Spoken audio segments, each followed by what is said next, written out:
Hi, and welcome to Trust and Obey with Chuck Frank. This is our Easter in 4 parts series. And today we're going to be looking at part 3. It is finished. Jesus' question by the high priest. The high priest then asked Jesus about his disciples and his doctrine. Jesus answered him, I spoke openly to the world. I always taught in synagogues and in the temple, where the Jews always meet, and in secret I have said nothing. Why do you ask me? Ask those who have hurt me what I said to them. Indeed, they know what I said. And when he had said these things, one of the officers who stood by struck Jesus with the palm of his hand, saying, Do you answer the high priest like that? Jesus answered him, If I have spoken evil, bear witness of the evil. But if well, why do you strike me? Then Annas sent him bound to Caiaphas, the high priest. So let's set the stage for this first section. Judas has gone to the temple deep state and said, I'm willing to give Jesus up. And they said, we'll pay you 30 pieces of silver. And he said, okay. And they gave him 200 troops. He said, I know where Jesus will go. And so they go across the Kidron Brook to the grove that Jesus liked to spend time in, to pray, to commune with God. And he's arrested. And he's taken to Annas, who is not the high priest, but is the father-in-law of the high priest. And he retains control of the high priest position by having all of his sons-in-law appointed each year, but they make no move without him. So he is gaming the whole thing, a la Obama. So it says the high priest then asked Jesus about his disciples and his doctrine. He's just fishing to try to find a hook, right? To try to figure out how they're going to lawfare this guy into a death penalty.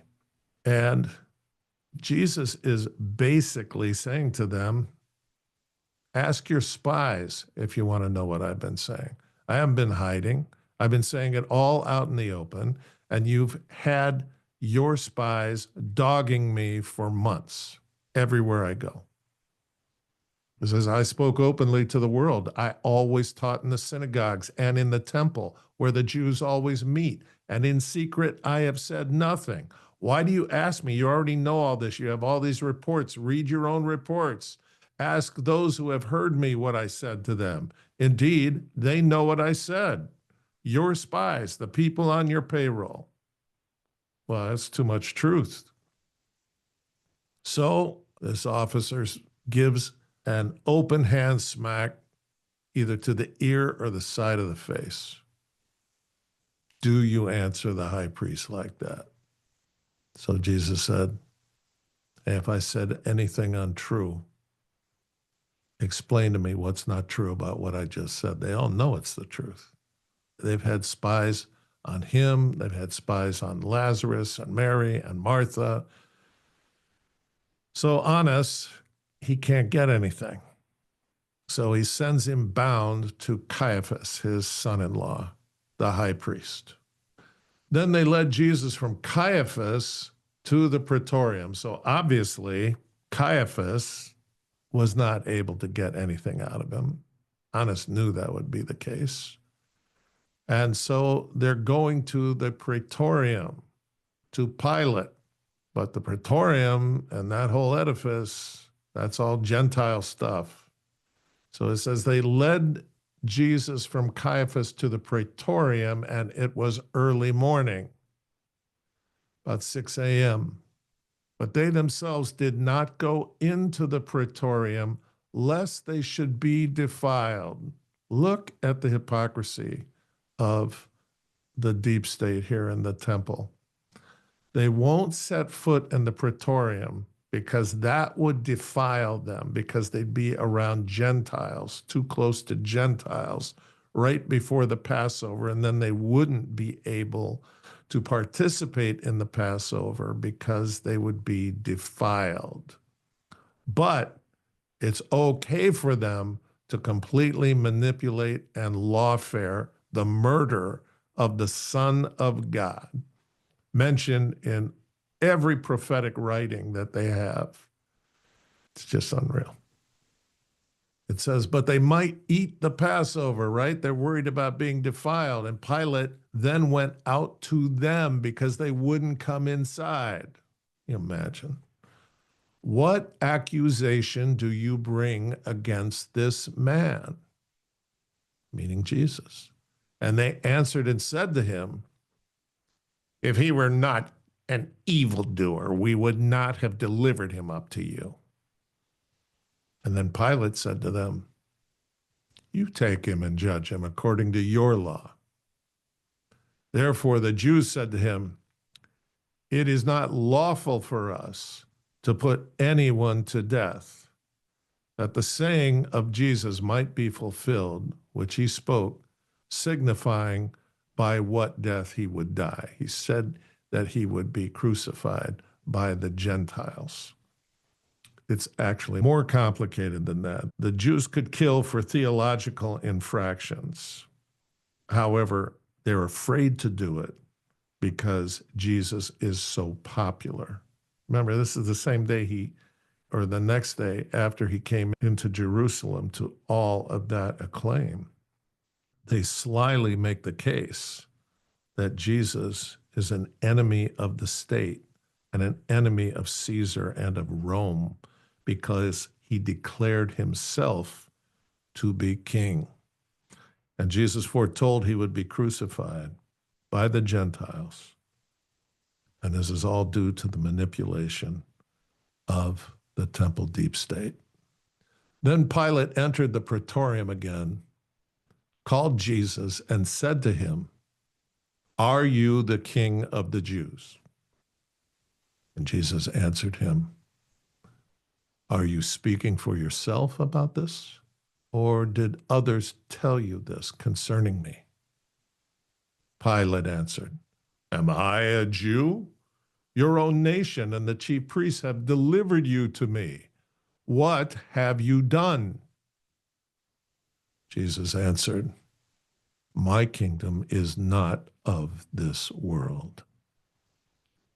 If my kingdom were of this world, my servants would fight so that I should not be delivered to the Jews.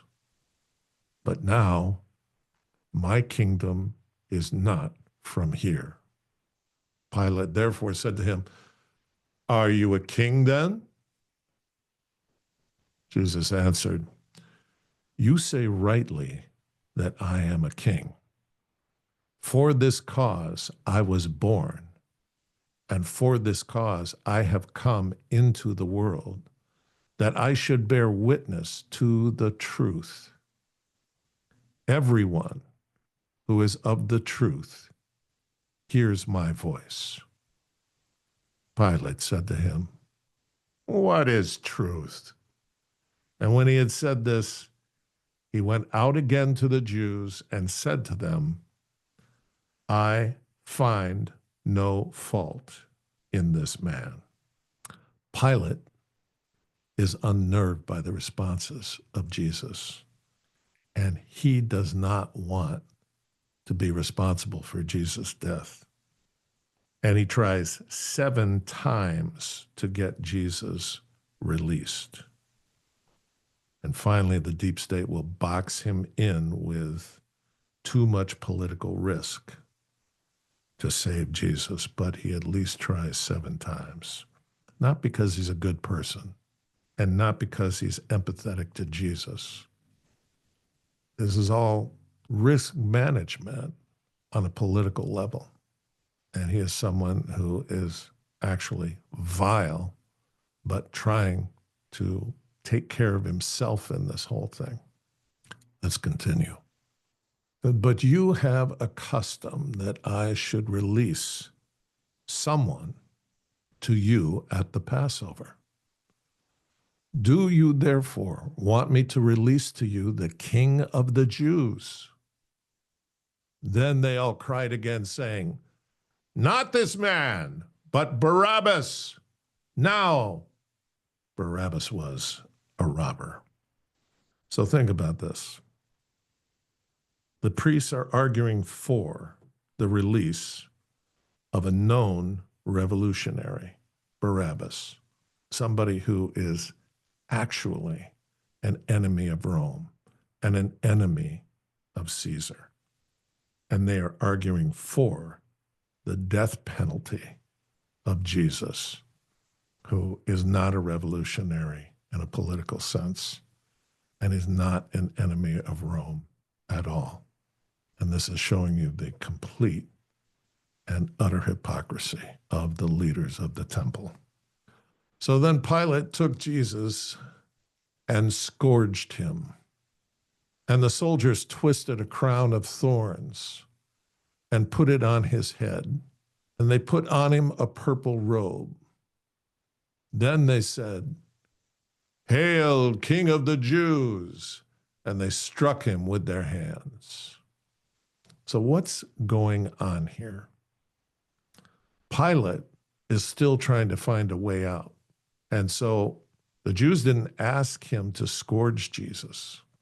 Scourging was a horrible punishment, and many people did not survive it. And you're basically flayed. They tie you to a 6-foot pillar and strip your clothing off, and then whip you with a cat of nine tails with little pieces of bone and metal on it so that it just pulls off chunks of your flesh. And Pilate is hoping that by doing this absolutely brutal thing to Jesus, that he'll bring him back out and he'll be half dead already. And the Jews will go, okay, good enough, good enough. We just wanted to punish him.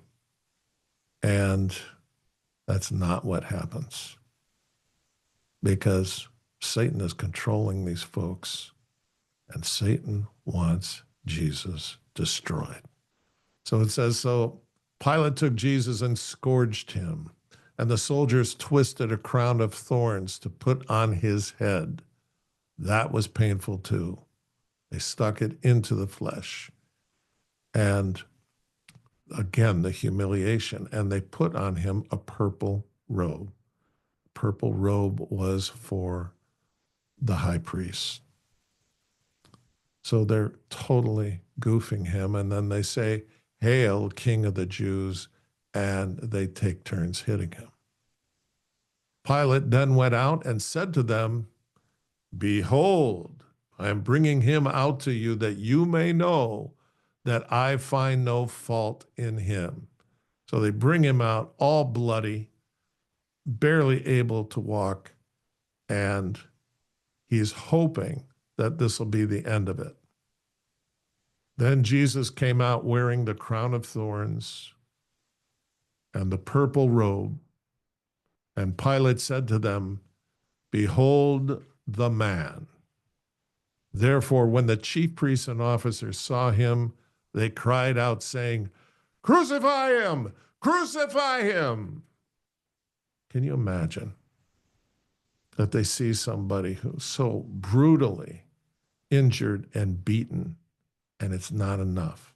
They have a total bloodlust. They don't have a moment of compassion for one of their own. Pilate said to them, "You take him and crucify him, for I find no fault in him." The Jews answered him,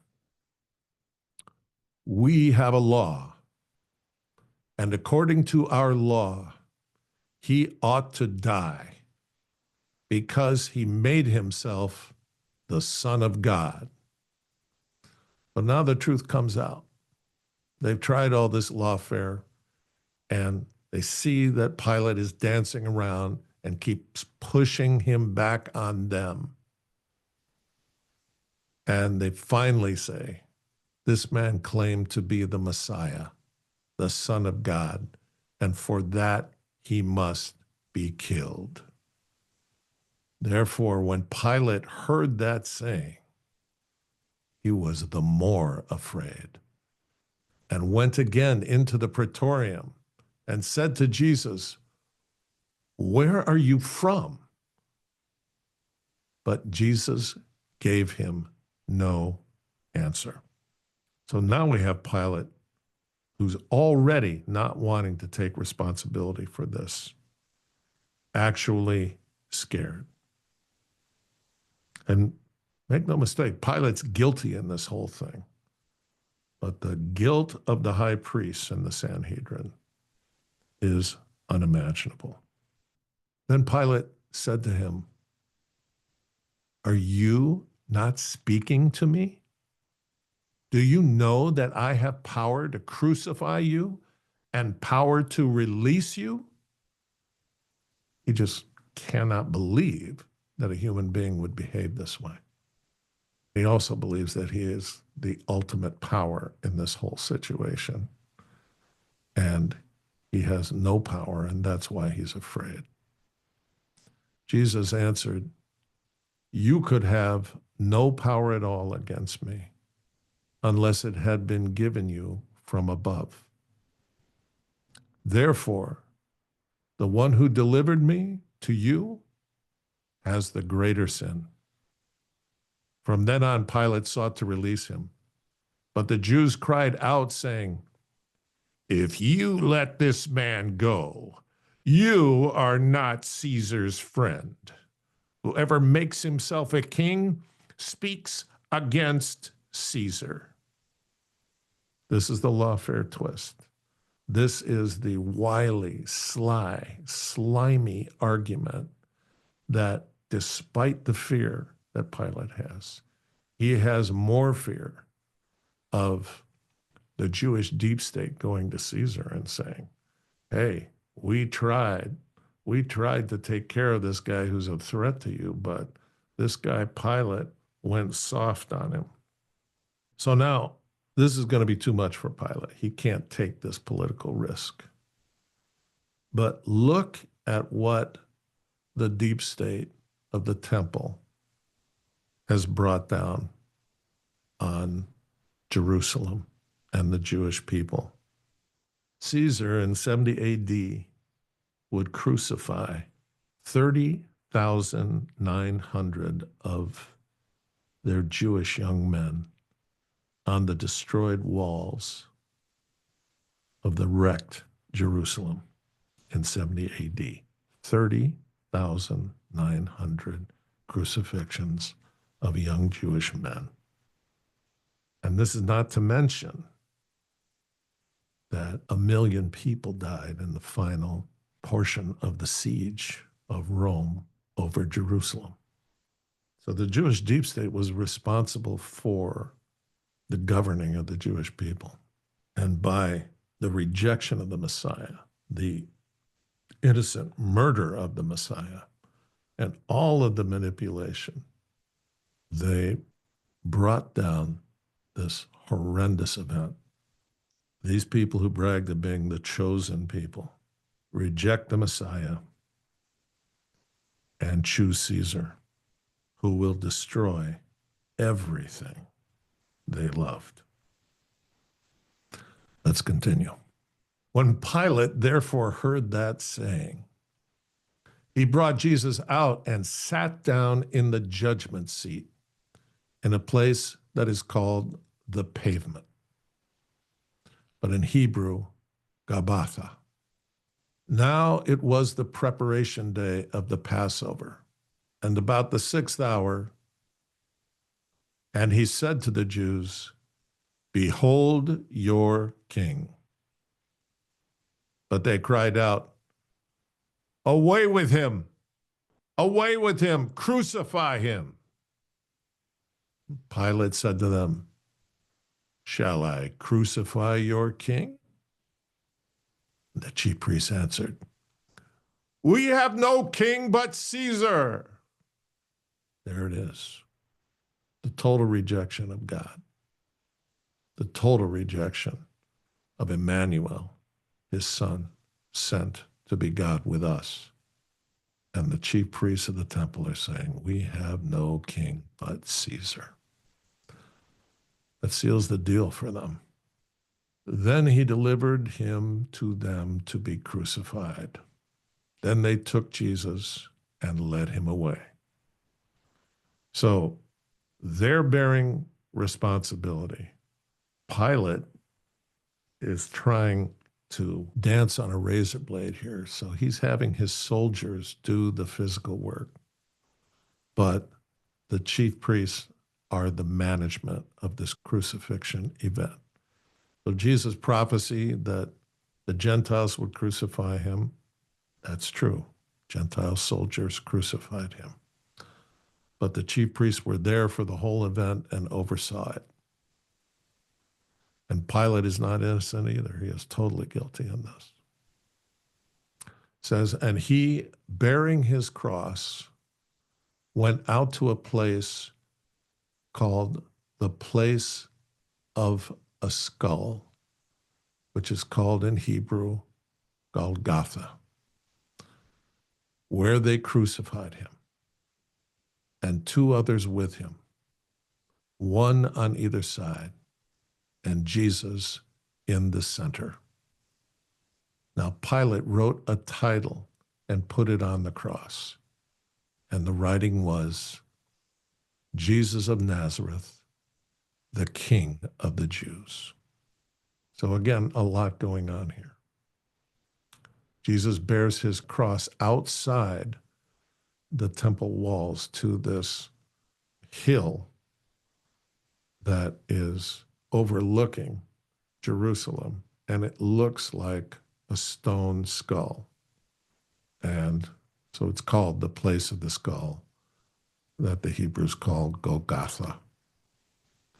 And he's crucified there with two other people. And Pilate is not done tormenting the Jewish leaders because he's angry that they wouldn't just take responsibility for this. And he doesn't like the fact that there could be some kind of blowback on him for this. And so he puts this sign up there knowing it's going to antagonize him. Jesus of Nazareth, again, the insult. The King of the Jews, again, an insult to the Jewish leaders. Then many of the Jews read this title, for the place where Jesus was crucified was near the city. And it was written in Hebrew, Greek, and Latin. Why? Because it's right there on a road that comes to the city walls. And there are millions of people passing by where this crucifixion is. So millions of people know that Jesus was hailed as the King of Israel and Hosanna. And now the authorities have crucified him. This would spread like wildfire. If raising Lazarus from the dead created a huge event, this is an unthinkable event. Therefore, the chief priests of the Jews said to Pilate, do not write the King of the Jews, but he said, I am the King of the Jews. Pilate answered, what I have written, I have written. Now there stood by the cross of Jesus his mother and his mother's sister. So let's talk about that. Jesus' mother's sister's name is Salome. And Salome is the mother of two of the apostles. She is the one that went to Jesus and said, I want my boys to sit on the right and the left of you when you come into your kingdom, this new kingdom, whatever it is. So these two apostles are Jesus' cousins. So there stood by the cross of Jesus his mother and his mother's sister, Mary, the wife of Clopas, and Mary Magdalene. When Jesus therefore saw his mother and the disciple whom he loved, meaning John, the author of this gospel, standing by, he said to his mother, "Woman, behold your son." Then he said to the disciple, "Behold your mother." And from that hour, that disciple took her to his home. And so now he's responsible for his aunt. Not sure why Jesus did this, except that if Lazarus is in dire danger, what will happen to Mary? Nobody's even thinking about it right now. The deep state's not. They're thinking, you know what? We're going to kill this guy and then it's going to be over. But because he's going to rise from the dead, everybody close to him is now a threat to the deep state. His mother is, Lazarus is, the apostles are, Saul of Tarsus will eventually be. So John eventually has to take Mary out of Jerusalem. Verse 28. After this, Jesus, knowing that all things were now accomplished, that the scripture might be fulfilled, said, "I thirst." Now a vessel full of sour wine was sitting there, and they filled a sponge with sour wine, put it on hyssop, and put it to his mouth. So this tells us that John is there, close up, and watching every detail. This whole issue needs a little explaining. As part of the ration, the Roman soldiers were given a very thin, watered down, sour wine as their beverage. And they would bring it in a large jar. And the way they would drink it is to stick a sponge in it and then hold the sponge up over their mouth and squeeze it into their mouth. So this is why they're doing the same for Jesus. He says, "I thirst." And this is actually amazingly compassionate from these Roman soldiers who are hard people. And John calls it out to be a hyssop branch that the sponge is lifted up to Jesus' mouth. So when Jesus had received the sour wine, he said, "It is finished." And bowing his head, he gave up his spirit. We're going to conclude this study, part 3 of this study, with a portion of Psalm 22, written by David, who would be the greatest king of Israel.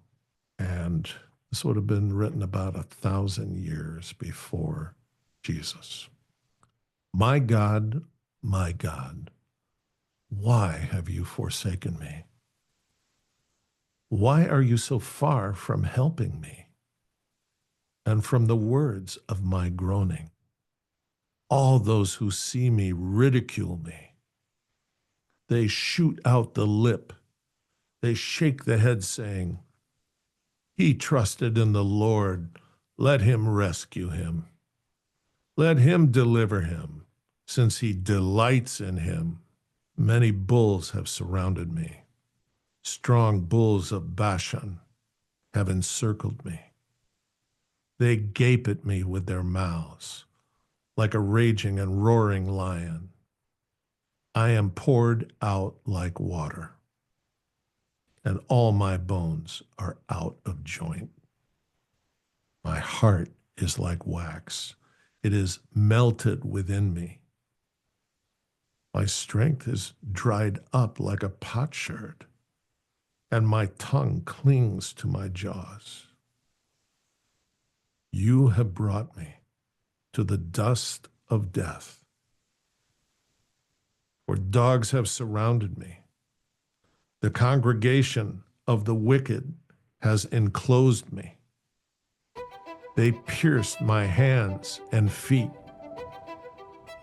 I can count all my bones. They look and stare at me. They divide my garments among them, and for my clothing they cast lots. All the ends of the world shall remember and turn to the Lord, and all the families of the nations shall worship before him.